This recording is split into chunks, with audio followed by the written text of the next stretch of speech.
जय सिया राम। सब सुख लहे तुम्हारी सरना, तुम रक्षक काहू को डरना। 15 जून को कैंची धाम आश्रम का स्थापना दिवस मनाया जा रहा है।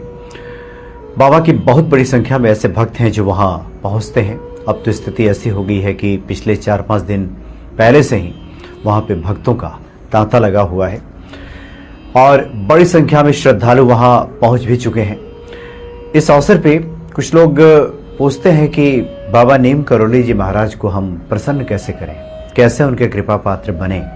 तो अब तक तो जितने भी हमने भक्तों से बातचीत की है, जिनको बाबा जी का सानिध्य प्राप्त हुआ है, जो बाबा जी के सन्निकट रहे हैं। कैंची धाम आश्रम जब मेरा जाना हुआ था उस वक्त भी वहाँ आसपास के जो लोग थे, जो बाबा जी से मिल चुके थे, बाबा जी के चरणों में जिनको बैठने का अवसर प्राप्त हो चुका था, उन सबका भी ये कहना था कि बाबा को प्रसन्न करने के लिए कोई अलग से कुछ विशेष विधि की आवश्यकता नहीं थी। जो लोग भी हनुमान जी की पूजा करते थे, आराधना करते थे, बाबा उन पे प्रसन्न हो जाते थे। और बाबा ये कहा भी करते थे कि आप हनुमान जी का पूजन करें, राम नाम का जप करें, राम नाम का लेखन करें, और इसी से बाबा प्रसन्न हो जाया करते थे। बहुत से भक्तों ने बताया कि जिनके मन में भी अकिंचन का भाव रहता था, अकिंचन का तात्पर्य यहाँ पे यह है कि मुझ में इतनी सामर्थ्य कहाँ, मेरी इतनी हैसियत कहाँ कि हम बाबा की आराधना कर सकें, बाबा को कुछ भेंट कर सकें, मुझ में इतनी सामर्थ्य कहाँ। इस तरह का भाव जिन भक्तों के मन में आ जाता था उनको तो बाबा कृतार्थ कर देते थे, अपनी कृपा का पात्र बना लेते थे। ऐसे ही एक बार की घटना है। विद्या साह जी बाबा की बहुत बड़ी भक्त हुई, तो बाबा जी अक्सर भक्तों के घर भी जाया करते थे। तो विद्या साह जी सोचा करती थी कि काश बाबा भी मेरे घर भी आते। लेकिन विद्या साह जी जहाँ रहती थी, ये पहले मंजिल का उनका घर था और सीढ़ियाँ बहुत ही सकरी और छोटा सा घर था, और ऐसी स्थिति नहीं थी कि बाबा की आवभगत की जा सके, बाबा का स्वागत किया जा सके, बाबा की महिमा के अनुरूप उनका स्वागत हो सके। ऐसी स्थिति उनकी नहीं थी। लेकिन मन में भाव आता था कि बाबा मेरे घर पे आते, लेकिन कैसे बुलाएं, मेरी तो इतनी सामर्थ्य ही नहीं है, मैं कैसे स्वागत करूं उनका। और बाबा इतने डील डॉल वाले संत हैं, व्यक्ति हैं, और संगड़ी जो सीढ़ियां हैं वो उसमें कैसे भला उस पर ऊपर चढ़ेंगे। इस तरह के मन में बातें आती थी। और दूसरी बात यह थी कि जहाँ पे उनका घर अवस्थित था और अपने प्रथम मंजिल वाले घर पे जब जाती थी तो उसके पहले एक पंजाबी परिवार का भी घर था, उसके बरामदे से होकर के सीढ़ियाँ जाती थी। और जो वो पंजाबी परिवार था, अब बाबा की महिमा से उतना परिचित भी नहीं था, तो उन्हें लगता था कि ऐसे जगह पे हम बाबा को बुलाएंगे तो हो सकता है कि बाबा का सम्मान ना हो सके। लेकिन मन में भक्त की जो एक इच्छा होती है कि उनके यहाँ भी बाबा पधारते, उनके यहाँ भी ईश्वर के चरण पड़ते, ये हर भक्त की इच्छा होती है। तो उनके मन में ये सब बातें आया करती थी, यानी अकिंचन होने का भाव मन में उठता था। और बाबा इस बात को समझ गए।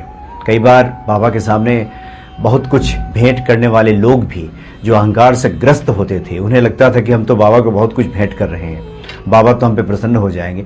उन पे बाबा की प्रसन्नता प्रकट नहीं होती थी। लेकिन ऐसे भक्त जिनके मन में लगता था कि काश मैं भी कुछ कर पाता, मैं भी कुछ बाबा को भेंट कर पाता, लेकिन मेरी इतनी सामर्थ्य नहीं है, ये भाव जब भक्तों के मन में आता था तो बाबा तो ऐसे भक्तों को निहाल कर देते थे। तो बाबा ने विद्या साह जी से कहा कि ऐसा करो, तुम अपने घर में एक दिन हवन रखना और हम आएंगे, तुम्हारे घर पधारेंगे।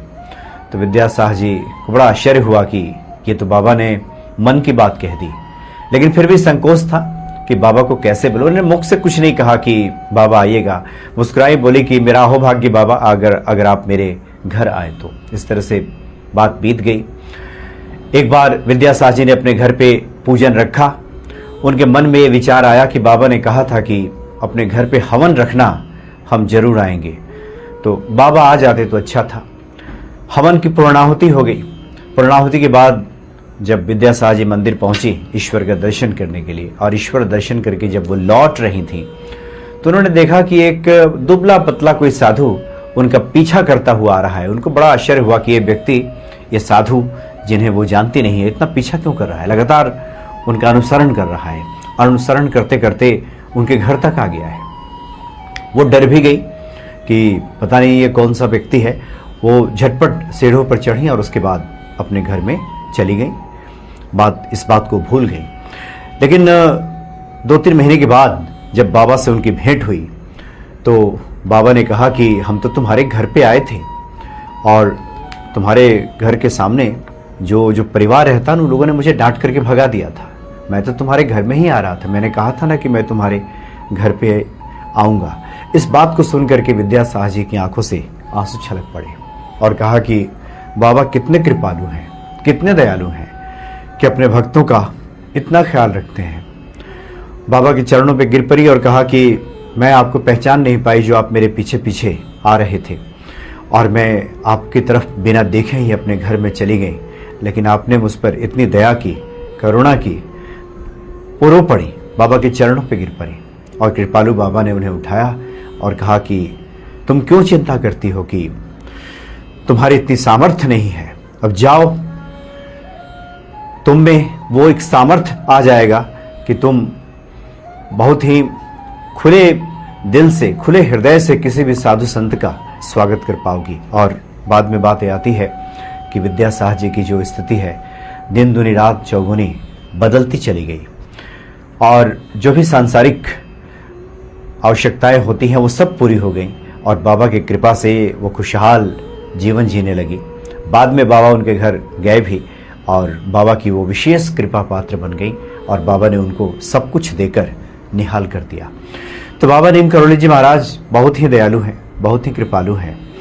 उनको प्रसन्न करने के लिए किसी बड़े तामझाम की आवश्यकता नहीं है, किसी बड़े अनुष्ठान की आवश्यकता नहीं है।